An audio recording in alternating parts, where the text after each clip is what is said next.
লতির ভর্তা বানাবো। নিয়েছি এখানে ধনিয়া পাতা, নিয়েছি কাঁচা পেঁয়াজ, অবশ্যই কাঁচা পেঁয়াজটা নেবেন আর কাঁচা পেঁয়াজটা আদা বাটা রাখবেন। নিয়েছি তেল ছাড়া তেলে রাখা রসুন, আর এখানে নিয়েছি শুকনা মরিচ ভাজা। তারপরে এই যে এখানে আছে লতি, লতিটা আমি তেল ছাড়া 5 মিনিট পরিষ্কার করে টেলে নিয়েছি।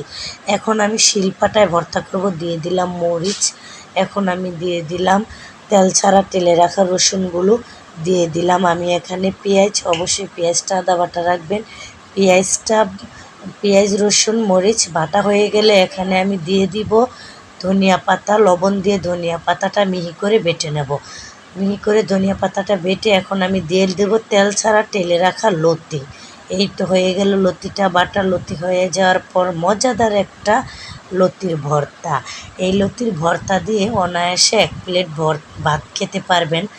যারা এই লতির ভর্তা বানিয়ে খেয়েছেন তারা অবশ্যই কমেন্ট করেন, যারা এই লতির ভর্তা খাননি অবশ্যই তারাও কমেন্ট করবেন। একবার গরম ভাত দিয়ে বানিয়ে খেয়ে দেখবেন, অনেক মজা।